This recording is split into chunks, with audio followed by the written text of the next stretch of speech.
Halfway between Baltimore and Washington, D.C., is a hidden city. The headquarters of the National Security Agency, NSA. Here, tens of thousands of mathematicians, computer scientists, analysts, linguists, and voice interceptors work in absolute secrecy. For those in the know, the joke was always that NSA stood for no such agency. For those on the inside, the joke was that NSA stood for never say anything.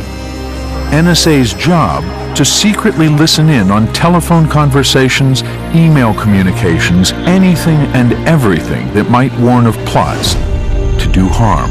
The scope of what happens at NSA is mind-boggling. I don't think the average person can even begin to conceive of the staggering depth and breadth of what they have to do. But was NSA doing its job before the 9/11 attacks? It's a question that has never been thoroughly investigated. None of this information that we're speaking about this evening is in the 9/11 Commission report. They simply ignored all of it. But author James Bamford has investigated and come up with a chilling tale of terrorists living in San Diego, communicating with bin Laden's operations center in Yemen, moving freely about. And all the while, NSA is listening in.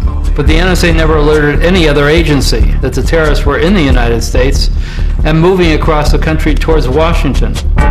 Since the 9/11 attacks, NSA's role has grown even bigger, along with its license to listen in on Americans here and abroad. It was incredibly uncomfortable to be listening to private personal conversations of Americans, and it's almost like going through and finding somebody's diary. But is this flood of information making America any safer? Looking in to the Spy Factory, right now on Nova.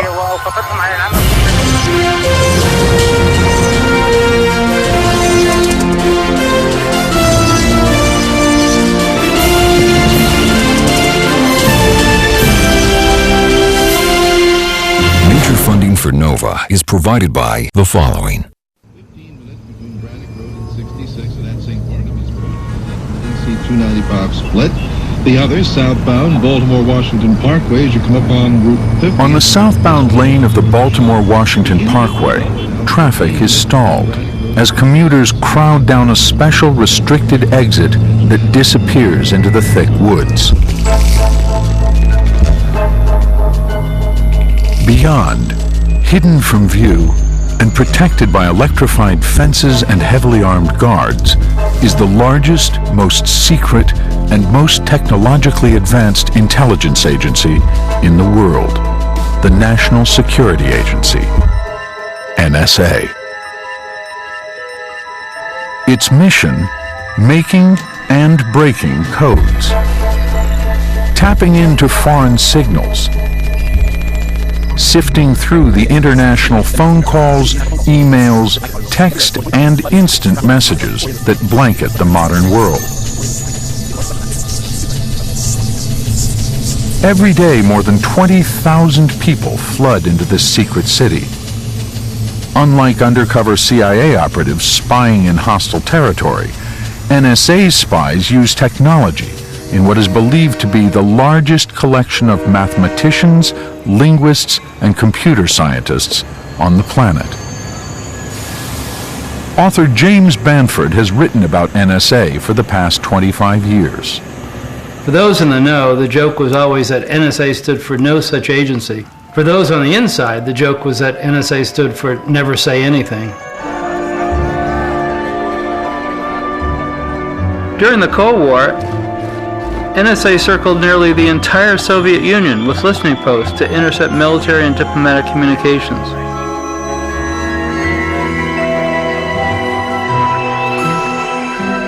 NSA even listened in on Soviet leaders calling to the Kremlin from their limousines. At its headquarters in Fort Meade, Maryland, NSA used acres of supercomputers to break any coded communications. But when the Soviet Union collapsed, a new enemy emerged. One NSA was never designed to engage. That enemy was Al Qaeda. Eric Hasseltine was NSA's director of research. The Russians were easy to find and hard to kill, and terrorists are hard to find and easy to kill. Unlike the Soviets, Al-Qaeda was a small, scattered, moving target. Headquartered in remote mountain training camps, its soldiers communicated by cell and satellite phones. And if you look at the job of NSA to find the enemy, they had to go from looking at an enemy that they kind of knew who they were and where they were, to one that they didn't know who they were or where they were or how they communicated. For NSA, the challenge was to change tactics to match an increasingly dangerous adversary. In cities across Asia and the Middle East, Al-Qaeda operatives were using public payphones and internet cafes to plan a series of strikes that would culminate in the 9/11 attacks.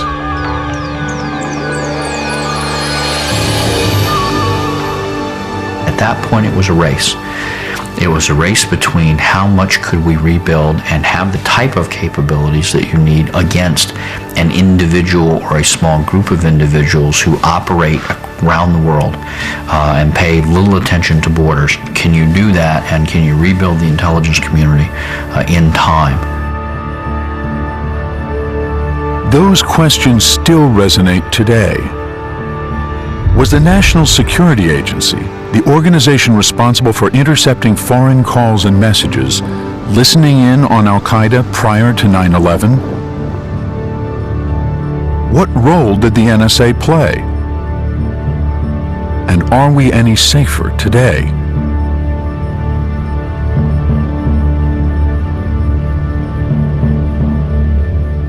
Surprisingly, the 9/11 Commission never investigated the NSA's role as fully as it did those of the CIA or FBI.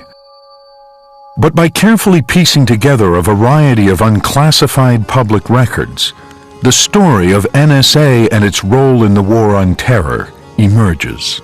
In my research, I used thousands of documents available in the public record.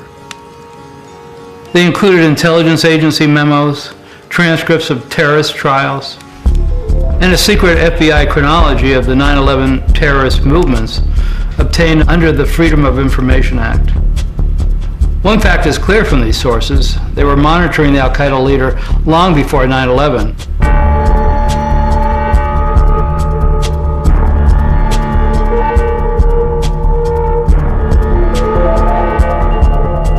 In November 1996, a known Al-Qaeda contact buys an Inmarsat satellite phone from a store in a New York suburb.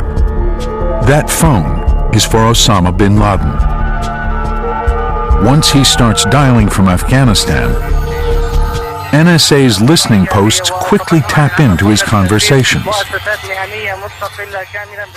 Analysts at the CIA, like Michael Scheuer, head of Alex Station, the CIA's newly formed bin Laden tracking unit, are also eager to get the information. Osama bin Laden's Inmarsat telephone was really a godsend. It gave us an idea not only of where he was in Afghanistan, but where Al-Qaeda as an organization was established, because there were calls to various places in the world. For NSA, tapping into satellite calls is a basic tactic in what's known as signals intelligence. Inmarsat phones transmit signals straight to a satellite orbiting over the Indian Ocean. By tracking all calls in and out of Afghanistan, the NSA quickly determines bin Laden's number: 873-682-505-331. Once they have this, they home in on both sides of his conversations, listening to bin Laden by means of a huge dish in space, and to the person he's speaking to with a dish-shaped antenna on the ground. In the intelligence business, signals intelligence is among the most important kind of intelligence options that you have. Hello. Electronic communications that are in the air. I've been baking cookies today. Whether from telephone to telephone, Oatmeal raisins. from satellite to satellite, from Inmarsat radio to Inmarsat radio. And NSA collects those with a very broad array of electronic collection capability. But once you collect them, all you have is the signals. And ultimately, it all comes down to the human being. Human analysts plot out which numbers are being called from bin Laden's phone and how frequently. They quickly discover that most of the calls from bin Laden's phone in Afghanistan are going to a house in Yemen, 2,000 miles to the south.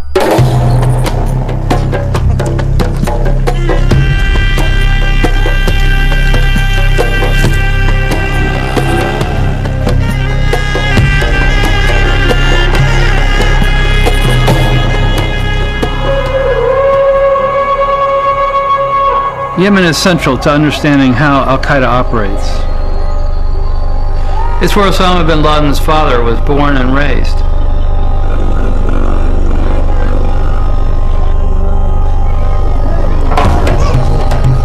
It has a culture of clans and secrets. It didn't surprise me that bin Laden chose its capital city, Sana'a, for his logistics and communications headquarters. What was surprising was that I found it tucked away in one of the city's poorest neighborhoods. The headquarters was hidden in a small, undistinguished house the CIA said was the home of one of bin Laden's closest associates. Bin Laden's phone calls aren't encrypted, so there is no code for NSA's supercomputers to break. Instead, NSA voice interceptors and linguists painstakingly translate, transcribe, and write summaries of the calls. The summaries are shared with the CIA, but its analysts at Alex Station want more. They believe that only by carefully studying each word will it be possible to understand bin Laden's intentions. Over time, if you read enough of these conversations, you first get clued into the fact that maybe a bottle of milk doesn't mean bottle of milk. And if you follow it long enough, you develop a sense of what they're really talking about. But it's not possible to do unless you have the verbatim transcript. We went to Fort Meade to ask the NSA's Deputy Director of Operations for the transcripts, and she said, "We are not going to share that with you." And that was the end. NSA declined Nova's repeated requests for interviews, but its policy since its founding has been to never share raw data, even with other intelligence agencies. Scheuer is so determined to get it, he persuades the CIA to build its own ground station. But without a satellite, he can only get half of the conversations.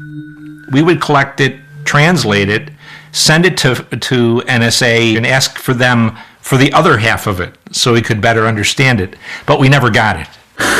A terrorist attack on Americans half a world away. August 7th, 1998, Al-Qaeda strikes 2 U.S. embassies in East Africa. The principal suspect is Osama bin Laden. Both NSA and CIA are monitoring the Al-Qaeda network, but neither gives any warning of the 2 precisely timed attacks. Truth of the matter is, though, we had various reports from human intelligence sources within East Africa that there was an al-Qaeda operation brewing somewhere on the east coast of Africa. We could never really pin it down.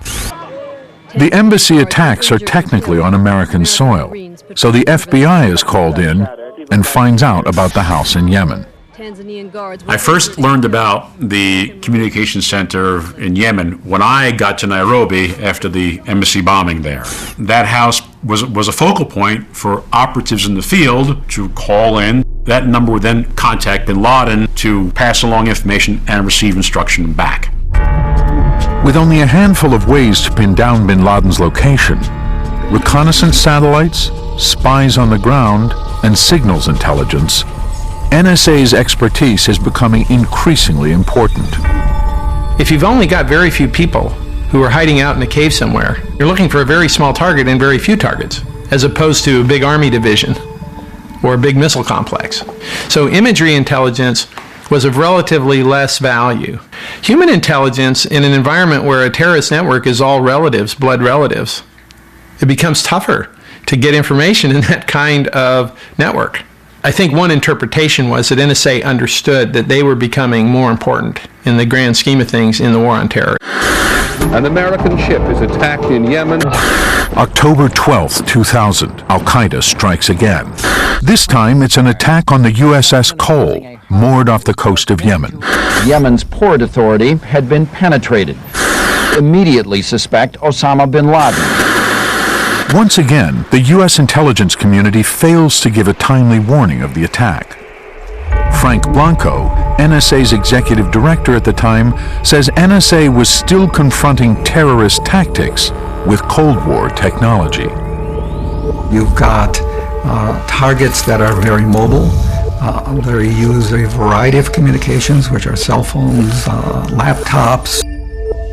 NSA had to begin to think about what is the real technology that is necessary and how much is it going to cost and where do we get the money? Money is a pressing issue.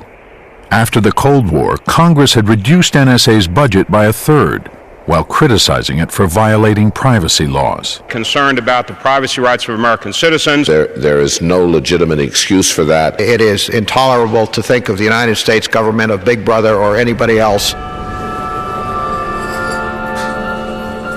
By law, NSA was prohibited from spying on American soil without approval from a special court created by FISA, the Foreign Intelligence Surveillance Act.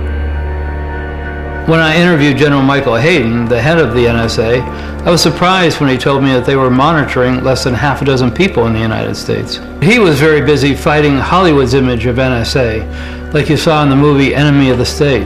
The National Security Agency conducts worldwide surveillance, fax, phones, satellite communication. The only ones in the country, including the military, could possibly have anything like this. You want the coordinates? All right, lab 39 degrees, 27 minutes. To us in the intelligence community, movies like Enemy of the State are quite amusing because it made us look omniscient. We could collect anything we wanted, and it's just not that way. It's not that way at all.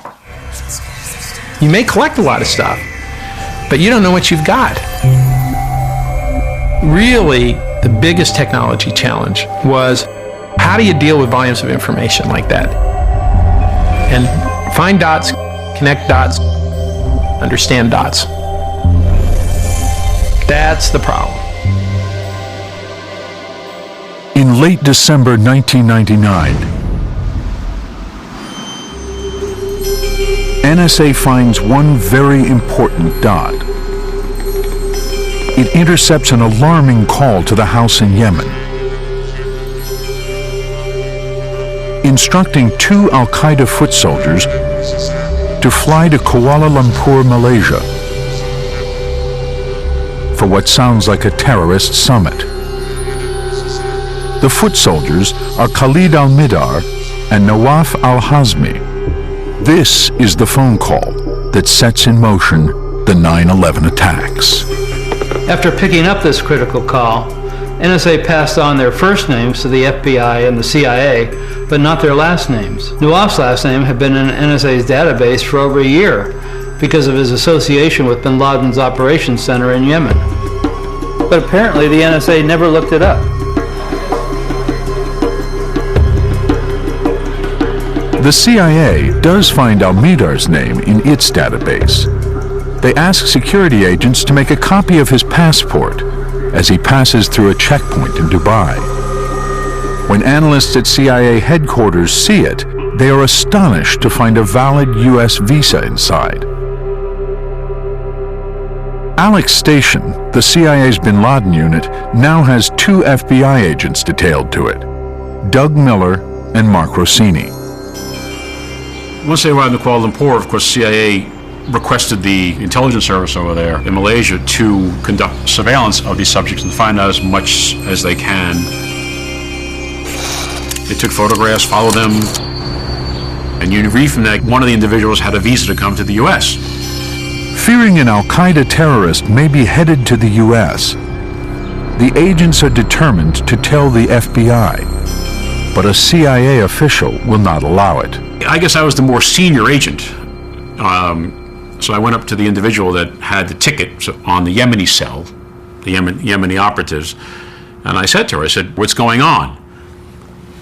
We got to tell the Bureau about this. These guys clearly are bad. One of them at least has a multiple entry visa to the U.S. We got to tell the FBI. And then she said to me, no, it's not the FBI's case, not the FBI's jurisdiction. So I go tell Doug, and I'm like, Doug, what can we do? If we had picked up the phone and called the Bureau, I would have been violating the law. I would have broken the law. I would have been removed from the building that day. I would have had my clearances suspended, and I would have been gone. This is one of the most astonishing parts of the story. The CIA had FBI operatives working within their bin Laden unit. But when the FBI operatives found out that one and possibly two of the terrorists had visas to the United States, were heading for the United States, the CIA wouldn't let them tell their headquarters that they were coming.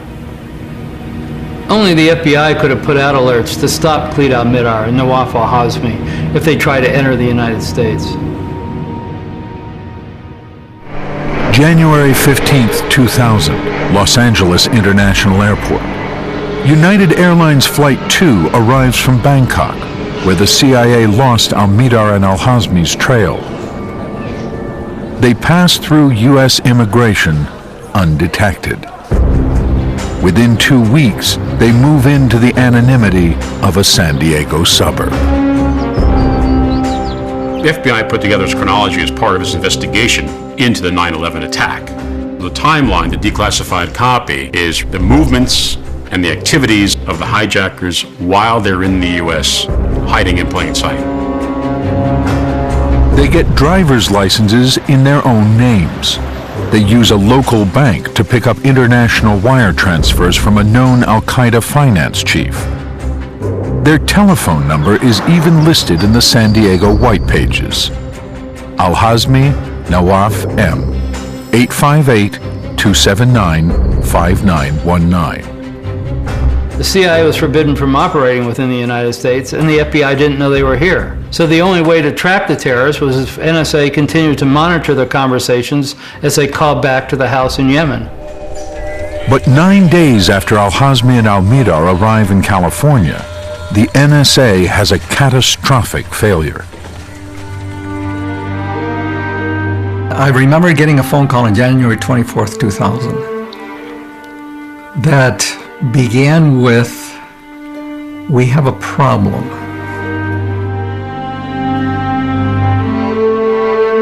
NSA systems had actually stopped working. The most technologically advanced intelligence agency in the world, capable of monitoring millions of simultaneous conversations, is deaf. NSA was brain dead. It took probably 3 to 4, maybe even 5 days to bring everything back up the way it was. It is unclear whether during those 5 days NSA misses any calls from the hijackers in San Diego, but what is certain, as the FBI chronology spells out, is that the hijackers waste no time settling into their new neighborhood. Here, as it says in the chronology, February 5th, 2000, al-Mihdhar signed a lease to rent an apartment at 6401 Mount Otter Road in San Diego. February 25th, al-Mihdhar purchased the Toyota Corolla in San Diego, California. February 28th, records at Progressive Insurance Company verify al-Mihdhar's insurance policy number 604-725-921-0, Huggy Bear Insurance Corporation. March 20th, the San Diego telephone number associated with Nawaf al-Hazmi made a call which lasted 16 minutes to Yemen. That is one of many calls made from San Diego to bin Laden's operations center, the house in Yemen that NSA has been monitoring for over 3 years. But NSA would not pass on that information to any other intelligence agency. Eleanor Hill investigated NSA's role in 9/11 for Congress.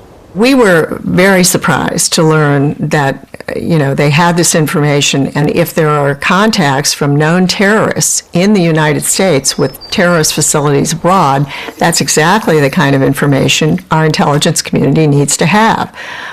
They didn't have it. You put the NSA intel and the FBI intel together, you have both sides of the conversation. So they come in, we follow them, find out where they're going, listen to their home, listen to their conversations at their home, or cell phone, whatever, emails. The possibilities are endless once you're able to peer into someone's life. Incredibly, the NSA never informed the FBI that these calls were coming from the United States, and we may never know why. No one from NSA will discuss it, and the 9/11 Commission never investigated it. They either didn't realize the two terrorists were calling from the United States, which is hard to believe because even I have caller ID which shows where a call is coming from, or what's more likely is that they ignored it because they would have had to hand the contacts over to the FBI. April 12, 2000, almost 3 months after the hijackers arrive in the U.S., NSA Director Michael Hayden hints at another possible explanation for NSA's silence. Already warned by Congress to respect Americans' privacy rights, Hayden responds to the House Intelligence Committee with extreme caution. Let me put a fine point on this. If, as we are speaking here this afternoon, Osama bin Laden is walking across the Peace Bridge from Niagara Falls, Ontario to Niagara Falls, New York, as he gets to the New York side, he is an American person, and my agency must respect his rights against unreasonable search and seizure as provided by the Fourth Amendment to the Constitution. But General Hayden knew the law permitted the agency to eavesdrop on the terrorists without interruption if they entered the United States. You could link back who they were, their connection to bin Laden, connection to the Yemeni house, etc. You could have gone to any court and any judge in the FISA court and say, we want a FISA on that resident of San Diego. It would have been easy. And we would have surveilled them. And we would have learned more information. People who are going to watch this, they're going to say, oh, it's hindsight 2020. But no, I'm not talking hindsight 2020. I'm talking basic logical investigation. Again, the FBI chronology, compiled after the 9/11 attacks, describes precisely how al-Midar and al-Hazmi begin training for their 9/11 operation. April 4th, 2000, Nawaf al-Hazmi received 1 hour of introductory flight instruction from the National Air College located at 3760 Glen Curtis Road, San Diego.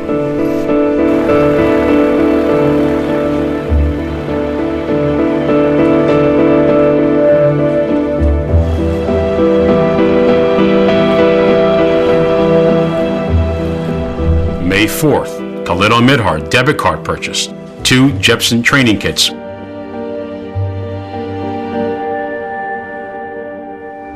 June 10, 2000, al-Midhar departs the U.S. via Lufthansa Flight 457 from Los Angeles, California to Frankfurt, Germany. Khalid al-Midhar is heading home to see a newborn son. For the next 13 months, he will live with his wife and baby in the house in Yemen. The house NSA is monitoring. He will even apply for a new U.S. visa, and incredibly, he will get it. December 8th, 2000. Hani Hanjour, another 9/11 hijacker, touches down in San Diego. 3 days later, he joins Nawaf al-Hazmi on a road trip to New Jersey, where the rest of the hijackers are assembling. Once more, the FBI chronology compiled after the attacks documents their 5-month trip. March 1st, 2001, Hanjour has 8 hours of simulator training at Jet Tech. April 1st, Nawaf al-Hazmi received a speeding ticket and received a summons for failure to wear his seatbelt. May 1st, al-Hazmi filed a police report with the Fairfax County, Virginia Police Department alleging he was mugged by an unknown black man. June 21st, 2001. A reporter from the Middle East Broadcasting Corporation interviews bin Laden's lieutenants in Afghanistan. They hint that a major attack may soon take place. U.S. forces in the Mideast are put on the highest alert.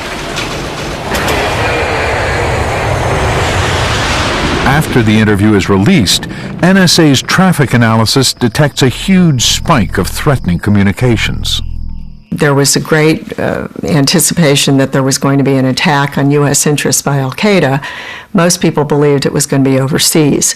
And so tragically, their focus was on their job, which was with looking overseas, and not so much on what was happening in the U.S., which they viewed as the FBI's job. As the chronology goes on, July 4th, 2001, al-Midhar entered the U.S. on Saudi Arabian Flight 53 via JFK in New York City using a B-1 business visa and listing his intended address as the Marriott Hotel, New York City. That was the Marriott Hotel at the World Trade Center. To make final preparations for their attack, Al-Hazmi, Al-Midhar, and Hanjour drive south on the New Jersey Turnpike. They avoid staying in large cities. They avoid hotel chains with computerized registration. Instead, the crew drives into the Maryland town of Laurel and checks into the low-budget Valencia motel. By now, they have their final assignment, targeting the Pentagon. Throughout their whole journey, whether they were in San Diego, or they were in New Jersey, or they were in Laurel, Maryland, they were communicating back and forth to the bin Laden Ops Center in Yemen. NSA was listening in on the Ops Center, recording the conversations and then transcribing them. But the NSA never alerted any other agency that the terrorists were in the United States and moving across the country towards Washington.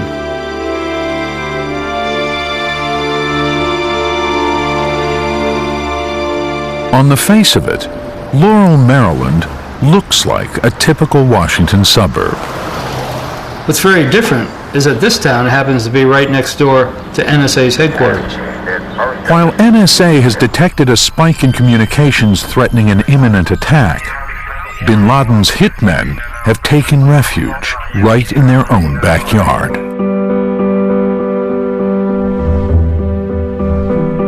August 18th, Hani Hanjour rented mailbox number 433. The day before the hijacking, Nawaf Al-Hazmi, Walmart, 3665, Food Factory, Khalid al-Midhar. 9/6/2001, Nawaf Al-Hazmi, Khalid al-Midhar, Hani Hanjour, Gold's Gym, Greenbelt, Maryland. The hijackers seemed to blend in very well. Even when they shopped for improvised weapons for the hijackings, they shopped in a Target store just down the street from NSA. No one thought what they were doing was suspicious. So here you have these two groups of people. One, the terrorists who are plotting the largest terrorist operation in U.S. history. And you have NSA, which have been listening to some of their phone calls for years.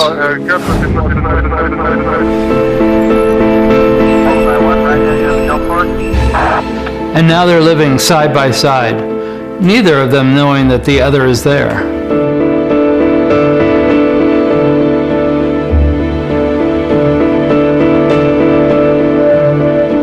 What was really tragic is that if General Hayden had looked out his 8th floor window west towards Laurel, just 2 miles away, he could have almost seen the motel in which the hijackers were living. I mean, it's one of the biggest ironies in the history of American intelligence.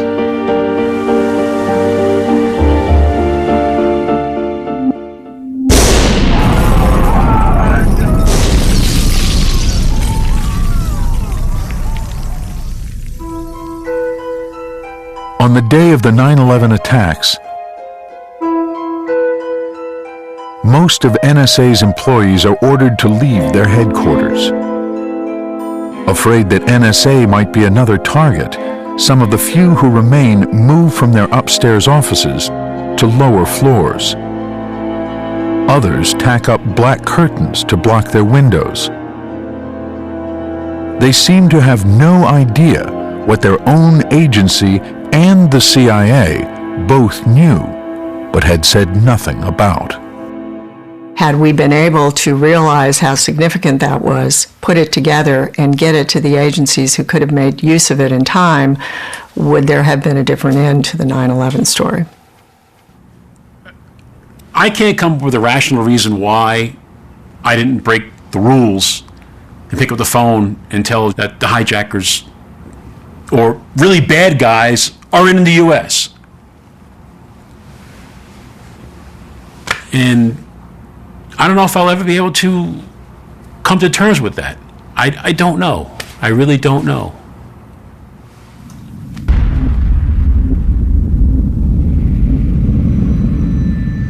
On the 13th of September, I gave an address to an empty room, but we beamed it throughout our entire enterprise about free peoples always having to decide to balance their security and their liberties.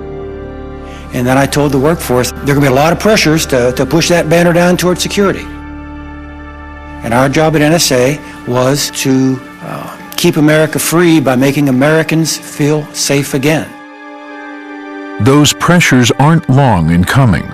When Hayden is asked by Vice President Cheney what more NSA can do, he answers not much, without breaking FISA laws, the laws that force NSA to obtain a warrant to listen in on Americans.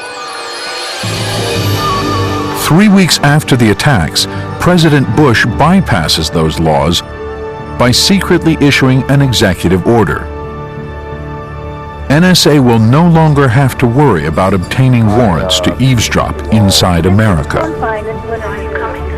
If 9/11 was a wake-up call, the response is a license to listen to almost anything and everything.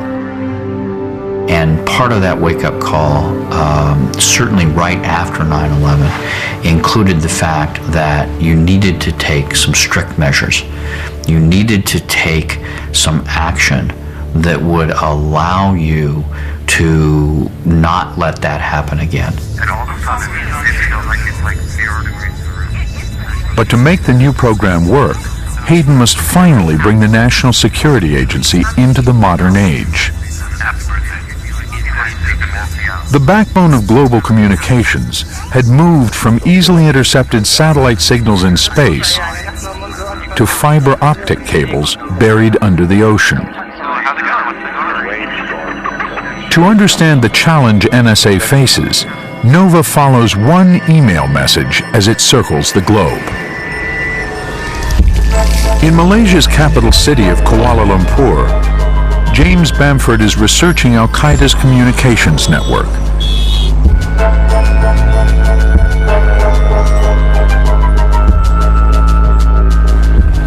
In a busy cafe, he types out an email message to NOVA's producers in Boston.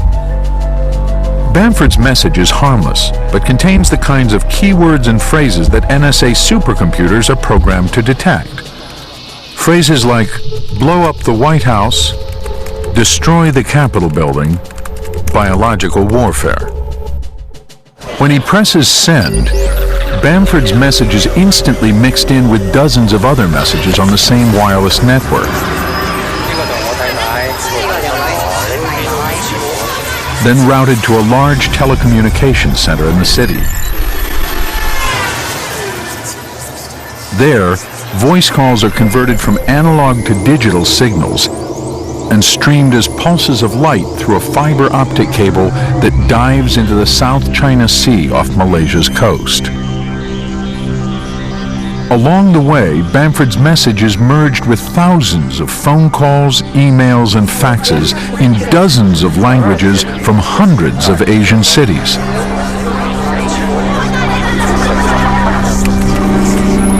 The jumble of data crosses under the Pacific Ocean at the speed of light.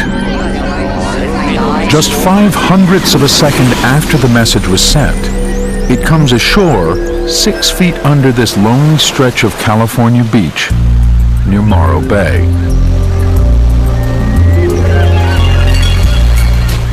There, beneath screeching gulls and surfers in wetsuits, Asian communications stream in.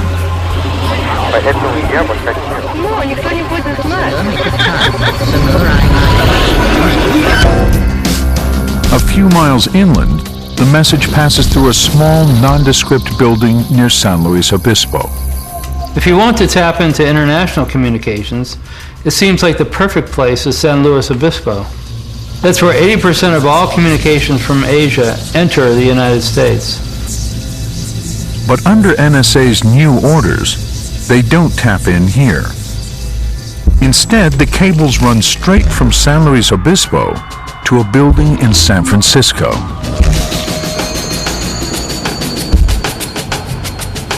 The building at 611 Folsom Street is AT&T's regional switching center. All the international traffic snakes up to the 7th floor, and it is here that a crucial change takes place. The 7th floor is also where AT&T's domestic traffic is routed. A cacophony of millions of conversations.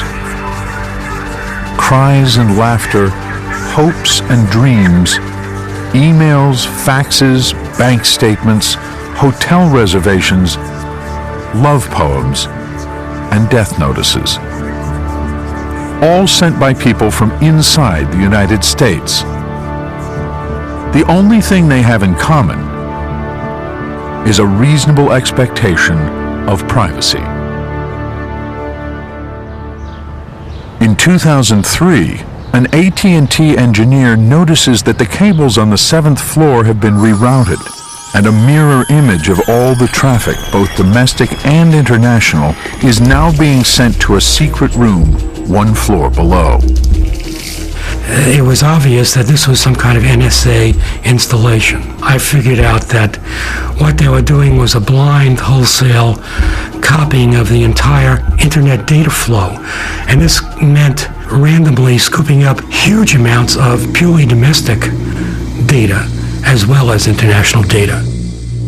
When I hear the word wiretap, I've always imagined some person in a trench coat and a black hat and sunglasses skulking around after dark, secretly tapping into a wire and hoping that no one notices. But what they've done in that facility is, by full light of day, they've cut the fiber optic cables and then reconnected them in a splitter. What they have built is a facility that is capable of monitoring absolutely all data communication through it. Brian Reed, a communications expert, has examined AT&T's internal documents that Klein provided. They show that the secret room contains electronic equipment specifically designed for signals intelligence. Equipment programmed to sift through millions of messages, searching for keywords like the ones Bamford sent from Kuala Lumpur. The most curious piece of equipment in that room is a completely flexible monitoring system that can be told on a moment's notice, please monitor all conversation that contains the word hummingbird. Please monitor all conversation that goes to Mobile, Alabama. Please monitor all conversations that contain both the word hummingbird and go to Mobile, Alabama. NSA has turned its giant ear to listen in on America. Based on everything I know, I believe that there are between 15 and 30 of these secret rooms around the U.S. The post-9/11 rules authorized NSA to listen in to Americans both inside and outside the U.S. without any special court approval. After 9/11, we were essentially put in charge of a new system which intercepted satellite phone communications in Iraq and Afghanistan and surrounding areas. Calls and data from the Middle East and North Africa are collected and relayed to a listening post tucked in the hills outside Augusta, Georgia. As a voice interceptor, Adrian Kinney listened to some of those calls. Assigned by the Army to NSA, she was called back to active duty after 9/11. For a voice interceptor, the computer system would essentially pop up, and it would be very similar, I would say, to iTunes, where you could just go through and click on various conversations, and it would have the phone number, the time up, time down. Yeah, it's the number. We had a little barbecue. We were told that we were to listen to all conversations that were intercepted, to include those of Americans and other allied countries. Some of those conversations are personal, The basement. some even intimate. And there was no directive to say that when you had conversations like this come through that you should delete them. That's what we did when I was on active duty in 94 to 98. We would never collect on an American. And, I had a real problem with the fact that people were listening to it and that I was listening to it. The time that that interceptor, that voice interceptor is spending listening to conversations in the States, that's time that they can't spend looking or listening for actual conversations related to terrorist organizations. As NSA began tapping into fiber optic cables as well as satellites, information began to flood in like never before. According to a congressional study in 2008, some intelligence data sources grow at a rate of 4 petabytes. That's 4 quadrillion bytes per month. The equivalent of 12 filing cabinets of new information for every American citizen every year. But what does it all mean? Computers today tell people what things are. Here's some data that you asked for. They don't tell you what it means. So there is some work going on to try to marry the power of computers to the power of humans. Specialized software can help extract important information based on context and meaning. Dr. Robert L. Popp does advanced research on these kinds of programs, known as classifiers. Say you wanted to build a classifier for Al Qaeda, the concept Al Qaeda. The way it would work is you as an analyst would go find all these documents, whether they're emails or things on the web or whatever, but all these documents that in your judgment are narratives associated with the concept of Al Qaeda. In the future, by refining the software and harnessing enough computing power, these classifiers could potentially reduce the mountain of information human analysts have to examine. So the next frontier may be, computer, do you see any unusual associations that I didn't think to ask you about, that I ought to have asked you about when it relates to a threat against the homeland? But most experts agree that may take decades, and it could only help mine information in documents, emails, and faxes. When it comes to human conversations, technology is of little help. It still takes people wearing headphones and listening in.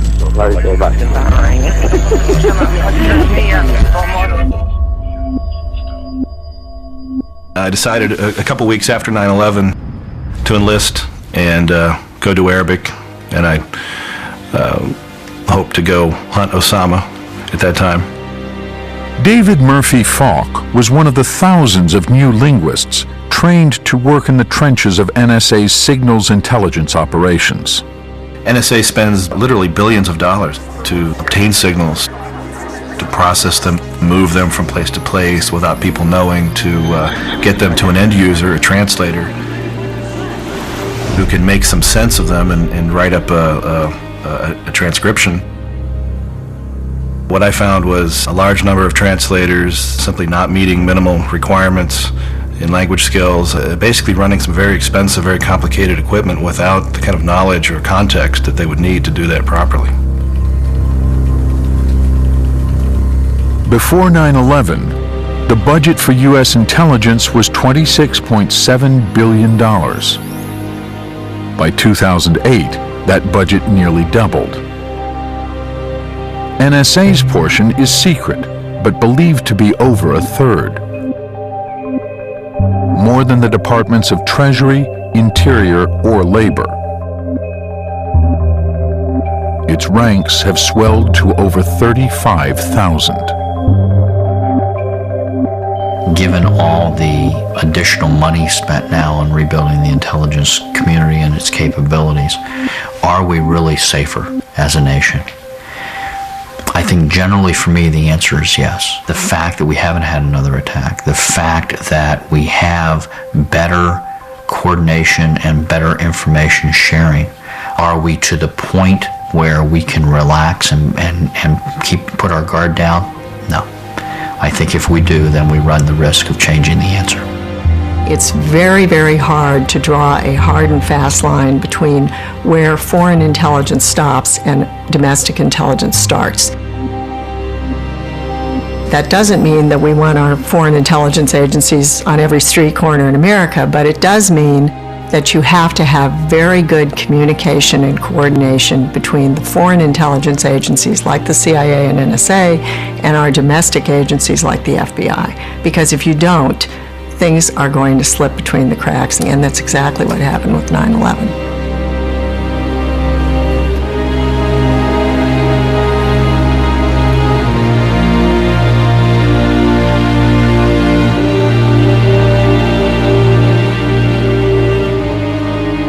The problem with reporting on a story like this is that you're really searching in the dark.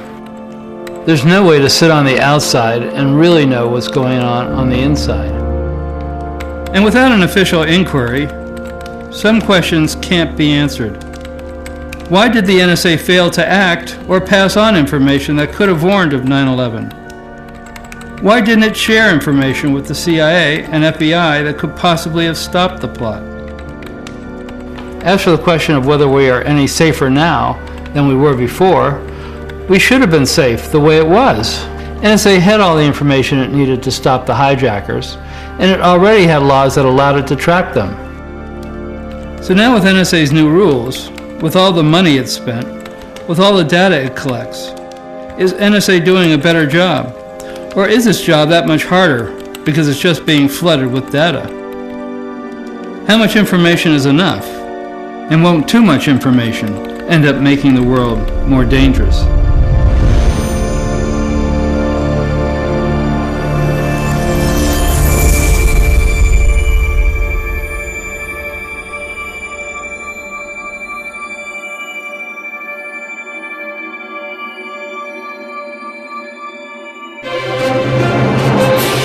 Nova's Spy Factory website, dig deeper into this topic with original content, including interactives, interviews, and more.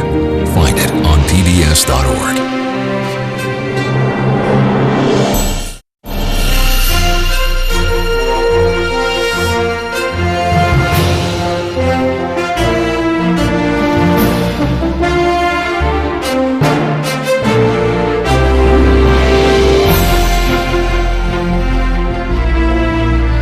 This Nova program is available on DVD. The companion book, The Shadow Factory, is also available. To order, visit shoppbs.org or call us at 1-800-PLAY-PBS.